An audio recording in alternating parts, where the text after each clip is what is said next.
Góðan daginn, ég heiti Þórdís, ég ætla að segja ykkur aðeins frá atvinnustuðningi.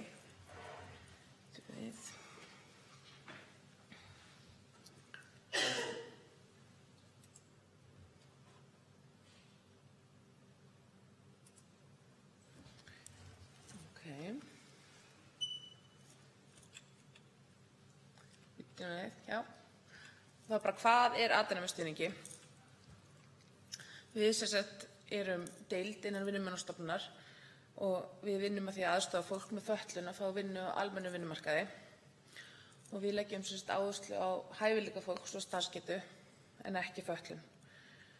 Og einnig leggjum við svolítið áherslu á þetta sé samvinna. Það er ekki þannig að við séum með eitthvað starfabunka sem að við getum bara deilt út til fólks, heldur erum við að reyna að finna það starf fyrir hvern einn. Þannig að við þurfum alltaf að fara að ná í sækja vinnurnar í raun og veru. Og þessi vissulega alltaf einhverjir atvinnuleitendur sem hafa samband við okkur og óska eftir starfsfólki, þá er það miklu algengara að við þurfum í raun og veru að fara að sækja störfin. Þannig að við leggjum áherslu á því að þetta sé samvinna milli okkar og þeirra sem eru að sækja atvinnu, að þeir séu líka virkir í því að sækja og búa til ferilskrá og ef þeir fá til dæmis tilboð það að fara í atvinnuviðtal, láta okkur þá vita, þá getum við komið með þeim inn í það. Og þetta er náttúrulega einstaklingsmiðuð þjónusta, þannig að ferli getur náttúrulega tekið mjög langan tíma eða mjög stuttan tíma, það er mjög mismunandi. En það er sótt þjónustu atvinnustuðningi bara á heimasíðunni okkar, www.vfmst.is. Og í kjölfarið því þá eru umsækjendur boðaðir í viðtal þar sem við fáum upplýsingar bara hvað fólk er búið að vera að gera, hvað langar til að fara að gera, hvert er að stefna og bara kynnu hvernig við vinnum. Og síðan í raun og veru tekum við afturbið, af því þá þarf í raun og veru að bíða eftir að það losni ráðgjafi hjá okkur sem að þá heldur utan mál einstaklingsins og aðstoða þeim við að gera ferilskrá og kannski fer með fólk í atvinnuviðtal eins og ég sagði ykkur frá áðan og heldur utan þeirra mál. En þegar það komi starf þá fer ráðgjafinn með þeim, allavega langflestum, til að byrja með í vinnuna til þess að kynna þeim fyrir samstarfsfólkinu og bara umhverfinu sem er á vinnustaðnum. Það er náttúrulega oft stundum bara erfitt að þurfa að mæta bara á nýjan stað. Það er allt sem er nýtt og þannig að við þurfum bara að kynna þeim bara fyrir bara umhverfi og bara raun og veru þeim verkum sem þarf að vinna. Og kannski með einhverfa þá þurfum við oft að setja upp vinnuplan þar sem við notumst við kannski myndir eða skrifamál, það er mismunandi. En við þurfum bara að finna það út með hverjum og einum. Svo fara margir í starfspröfur á okkar vegum og þá er það mismunandi. Stundum er starf vissulega í boði og þá getur fólk farið í 3 daga og pröfað eitthvað starf án skuldbindinga, athuga já, þetta er eitthvað starf sem ég get hugsað mér að vinna og þá getum við athuga hvort að atvinnurekandi séu á sama máli og þá kemur oft starf út úr þessu. En svo erum við líka með starfspröfur sem eru þá jafnvel 2 vikur sem er kannski hugsað fyrir fólk sem er með mjög litla reynslu eða jafnvel enga reynslu af atvinnumarkaðnum og vill þá í raun og veru kannski bara fá að pröfa 3 störf, mismunandi störf til þess að það geta frekar verið komið þá reynslu til að geta þau í raun og veru valið sér starfsvettvang. Það er oft sem að við höldum að starf sé á einhvern hátt, til dæmis er rosalega skemmtilegt að vinna á leikskóla, alveg drauma starfið og svo förum við á leikskóla og þetta er bara ógeðslega leiðinlegt, það er ógeðslega mikill hávaði, þetta bara mig langar alls ekki að vera hérna. Þess vegna geta starfspröfur oft hjálpað fólki til þess að aðeins að fóta sig áfram við að finna sinn bara vettvang. En það hefur alltaf reynst kannski fólki sem er nýkomið úr skólum og hefur kannski bara pröfað að fara í unglingavinnuna eða eitthvað svoleiðis. Þá hefur það hent allir þeim hópi mjög vel. Og stuðningurinn er eftir þörfum hvers og eins, það er bara mjög mismunandi hversu mikill stuðning fólk þarf. Og það er alveg frá því að fólk er komið á gott skrið, sumir þurfa bara alltaf að fá ráðgjafann sinn í heimsókn til dæmis klukkan 10 á mánudögum. Það bara svoleiðis, bara alltaf klukkan 10. Svo eru aðrir sem fá bara kannski símtal einu sinni á ári. Þannig að þetta alveg mjög breitt bil sem þessi stuðningur sem veittur. En það sem við göngum út frá, það náttúrulega þetta launavinna. Það náttúrulega sömu kjör og bara launakjör samkvæmt kjarasamningum. Og það náttúrulega eru sömu réttindi og að sjálfsögðu sömu skyldur líka. Það alveg klárt. Og einstaklingar sem við segjum með stuðninginn, hann ótímabundinn hjá okkur á Íslandi, en eins og á Norðurlöndum þá hann oft kannski eins og í Noregi, það bara stuðningur í 2 ár, svo það bara búið, það bara klippt á sambandið, en við höfum bara haft hann alveg ótímabundinn, en reynum svona að draga úr honum mjög markvisst. Og það kannski eins og margir þurfa þessa aðstoð við félagsleg tengsl á vinnustað. Og það náttúrulega kannski á líka við fólk sem með einhverfu. Það þarf oft svona bara svolítið að leiða þau áfram. Við bara að kynnast samstarfsfélögunum, þannig að við förum kannski oft fyrst með þeim í kaffi og svona reynum kannski að mynda þessi tengsl, hjálpa þeim við að kannski, og við kannski getum séð manneskjuna sem kannski tekur ekstra vel á móti starfsfólkinu okkar og sýnir mikinn áhuga. Þá erum við kannski að mynda það sem við köllum svona natural support. Þá tekur vinnustaðurinn við þessum stuðningi sem þarf og þá getur einstaklingur leita til þess einstaklings sem á vinnunni. Það þarf hann ekki alltaf að kalla á ráðgjafann sinn sem út í bæ, heldur kannski alltaf einhver einstakling sem tilbúinn til að veita stuðninginn á vinnustaðnum. Og svo það starfsþróun. Það eitthvað sem okkur langar líka til að einblína meira á, af því að þótt að fólk sé komið í eitthvað starf, þá þýðir það ekki að það að vera í því starfi í allan sinn starfsaldur. En einhvers staðar þurfum við að byrja. Þannig að við höfum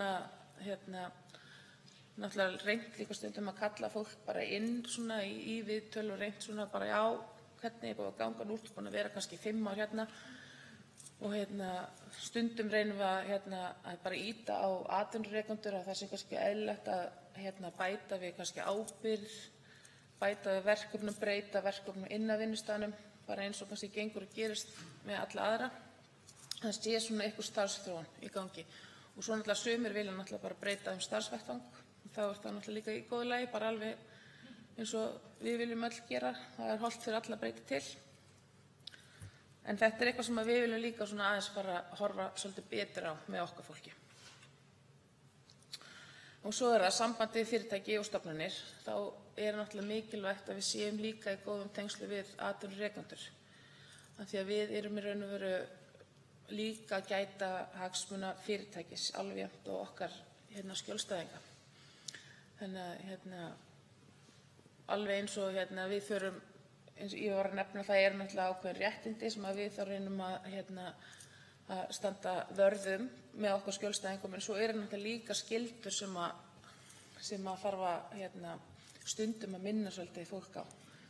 Það eru skyldur, það þýðir ekkert að fara, ef maður í vinnu frá 12 til 4, þá þýðir ekkert að skrá sig á fótboltanámskeið klukkan 2.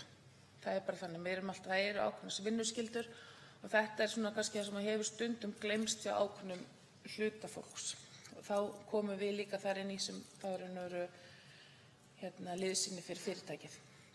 Og þá geta báðir einstaklingar, bæði atvinnurekandinn sem og náttúrulega skjólstæðingurinn getur alltaf með númeri á sínu ráðgjafa og á alltaf geta hringt ef það eitthvað sem kemur upp, og það getur verið til dæmis bara að sé einhverjar breytingar á vinnunni. Kannski koma eins og oft, þá getur erfitt að koma nýr yfirmaður til dæmis, og þá kannski gott fyrir okkur að vita það með á svona góðum fyrirvara, svo við getum undirbúið starfsmenn undir það. Það eru breytingar í vændum og hvernig ætlum við að takast á við það. Og þannig að það getur verið mjög gott að vita það mjög tímalega.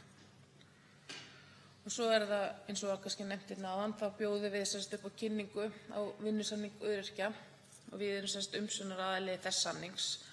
Og hann felur í sér að það eru bara sömu kjör og hjá öllum öðrum, bara samkvæmt kjarasamningum. en það er 75% endurgreiðsla af launum og launatengdum gjöldum í 2 ár og svo lækkar endurgreiðslan 10% á ári eftir það og endar svo í 25% og það er ótímabundið. Og það er svona flestir atvinnurekendur nýta sér vinnusamning öryrkja.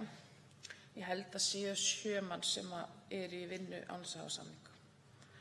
Og það er líka margir atvinnurekendur þekkja ykkur út frá þessum samningi og svona eins og ykkur var að nefna áðan að Vinnumálastofnun er alltaf með ýmsar svona leiðir til þess að aðstoða fólk að koma til leið, þannig að það er svo ofboðslega oft sem að fólk tengir að það komi einhver meðgreiðsla með þeim sem í raun og veru fá starf út frá Vinnumálastofnun.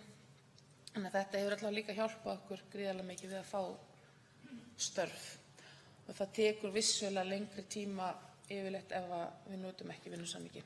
En eins og ég segi, það er alltaf 7 manns, þannig að það er alveg til.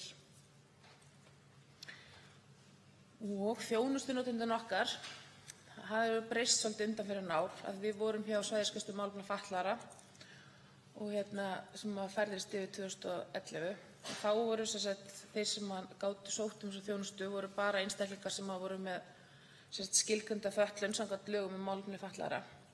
Og svo förum við yfir til Vinnumálastofnunar og þá förum við undir önnur lög.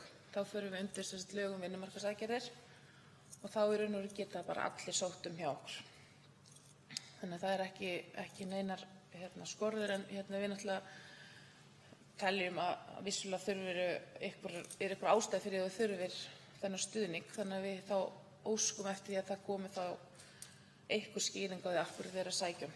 En það er allar tegundir fatlana, eins og þegar við byrjuðum þá vorum við bara með þroskahamlanir, en svo náttúrulega komu geðfatlaðir yfir, þeir fluttust yfir á málaflokkinn. Þannig að það hefur svona stækkað svolítið hópinn okkar líka og við erum með, þótt við séum undir Vinnumálastofnun sem er á öllu landinu, þá erum við bara með þjónustu við bara höfuðborgarsvæðið og svo erum við með á Suðurnesjum líka. Og það eru svona í vinnu, þá erum við svona með rétt rúmlega 300 manns út af vinnu núna. Þannig að það er svona aukist bara hægt og rólega. Og svo er töluverður langur biðlisti. Og svona dæmumstörf, það er náttúrulega kannski verslunarstörf sem eru kannski svona sýnilegustu störfin. Og svo eru margir náttúrulega á bókasöfnum, það eru alls konar framleiðslustörf, störf á líkamsræktarstörf, svo eru leikskólar, náttúrulega skrifstofustörf, það er náttúrulega bílaleigur, það eru alls konar störf. Þannig að það er ekkert eitthvað svona einhæf störf og við erum alltaf að reyna að víkka út svona starfagreininguna hjá okkur og einmitt eins og var nefnt virkjum hæfileikana, við bindum miklar vonir við það verkefni og að það svona opnist aðeins á þessi nýju fyrirtæki og sérstaklega hjá ríkinu. Það eru fjölmörg tækifæri sem við sjáum þar fyrir okkur skjólstæðinga og það hefur verið tekið rosalega vel á móti okkur núna þegar við erum að fara og kynna þetta verkefni. Þannig að við vonum innilega að það komi svona svolítið fjölbreytni með þessu verkefni í nýjum störfum. Og við erum sem sagt 8 starfsmenn í 7,2 stöðugildum og við erum er það 1 verkefnastjóri og svo erum við þá með ráðgjafi í 6,2 stöðugildum. Og við erum 6 í Kringlunni, svo er 1 í Hafnarfirði sem einbeitir sér að þeim sem búa þar og svo erum við með 1 ráðgjafa í 60% starfi í Keflavík sem sinnir Suðurnesjunum. Þannig að við erum kannski ekki rosalega mörg og við höfum mist sem sagt við yfirflutningin frá svæðisskrifstofunum og yfir í Vinnumálastofnun, þá erum við búin að missa 1,5 stöðugildi sem okkur þykir ofsalega sárt. En við bjóðum upp á 2 námskeið fyrir þá sem koma til okkar og það er annars vegar Taktu skrefið. Það er svona námskeið sem er hugsað fyrir fólk sem er með geðfötlun. Það er 5 vikna námskeið og er þá 2 í viku og markmiðið með því er svona auka virkni og undirbúa þátttöku í nýjum hlutverkum. Af því það getur náttúrulega verið ofsalega erfitt að kannski hafa verið veikur í mörg ár og fara út af vinnumarkaðnum. Það er rosalega mikil breyting og það getur verið þess vegna mjög gott að við erum svolítið búin að undirbúa sig og setja sér markmið í sambandi við það. Og það er farið í félagsfærni og samskipti og sjálfstyrkingu og valdeflingu. Og svo erum við með annað námskeið sem heitir bara námskeið um réttindi og skyldur. Það er ætlað fyrir svona fólk með þroskahömlun og líka kannski fólk sem er bara með litla eða enga vinnusögu og þarf bara svolítið undirbúning áður en það fer út af vinnumarkaðinn. Og þar förum við í gegnum bara réttindi og skyldur og þetta er allt á auðlesnu máli. Og svo þurfum við að fara svolítið í samskipti, kannski skoðum þau svolítið vel og stéttarfélög náttúrulega, tengist réttindum og skildum, förum líka í hreinlæti og bara annað sem skiptir máli þegar maður er að fara út á almenna vinnumarkað. Og svona samstarfsaðilar, við erum í samstarfi við Starfsbraut MH, þar sem við erum að aðstoða starfsfólk þar við að finna þá starfsþjálfanir við hæfi nemenda. Og svo erum við í samstarfi við spesialistina eins og Bjarni Torfi nefndi áðan. Við erum ofsalega ánægð með það svona samstarf því þar getum við beint 4 einstaklingum í einu til spesialistina af því að það er náttúrulega eins og Daði nefndi, það er náttúrulega þá nálgun á hverjum degi, það er eitthvað sem við bara getum ekki veitt þá þjónustu og það er oft sem kannski þarf vantar eitthvað upp á áður en raun og veru farið út á atvinnumarkaðinn. Það getur verið til dæmis að það þarf bara að æfa sig að mæta á einhvern stað á hverjum degi og eða það þarf að taka á einhverjum svona félagslegum þáttum eða eitthvað slíkt. Þá hefur þetta komið alveg ofsalega vel út og ég sé rosa mikið mun á þeim sem hafa farið í spesialistina, þannig að ég fagna þessu samstarfi mjög vel. Og svo erum við nýbyrjuð í samstarfi við Múlalund þar sem við getum sent fólk í 4 vikna svona starfspröfu þar sem við erum kannski að sjá út fólk er kannski ekki alveg tilbúið að fara út af vinnumarkaðinn eða þá hefur farið út af vinnumarkaðinn, hefur þurft að taka ákveðnum þáttum eins og til dæmis mætingu eða eitthvað slíku. Og þá fer fólk í 4 vikur á Múlalund og við leggjum upp með það að það þurfi kannski að taka á mætingum eða fara eftir fyrirmælum verkstjóra eða eitthvað slíkt og þá er það gert þarna. Og framtíðarsýnin hjá okkur að okkur langar ofsalega mikið að fara meira í samstarf við verndaða vinnustaði, dagþjónustu og aðra hæfingu og af því að kannski eins og það er einhvern veginn fólk fer oft inn á einhverja staði og er svolítið fast og okkur langar rosalega mikið að geta einhvern veginn komið svona meira flæði á þetta system og líka jafnvel að fólk getur farið á milli staða og svona þjálfað upp ákveðna þætti. Og okkur langar líka rosalega mikið að auka samstarf við starfsbrautir framhaldsskólanna af því við vorum nú í þessu verkefni fyrir hrun við Borgarholtsskóla og Iðnskólann og það allavega sýndi sig að þá fór ráðgjafi inn í skólann svona á loka árinu og kynntist á nemendunum og fór með þau út í starfsþjálfun, sá svona styrkleikana og þá gátum við svona að það er oft sem að þau sækja hjá okkur kannski og það er bara alltaf þessi biðlisti og þá erum við kannski komið með bara ár áður en að nemandinn færir raun og veru vinnu og það náttúrulega er alltaf langur tími og með þessu verkefni þá allavega náðum við að mynda þessa brú á milli skóla og vinnu. Þannig að okkur þótti þetta verkefni alveg ofboðslega dýrmætt þegar það var í gangi.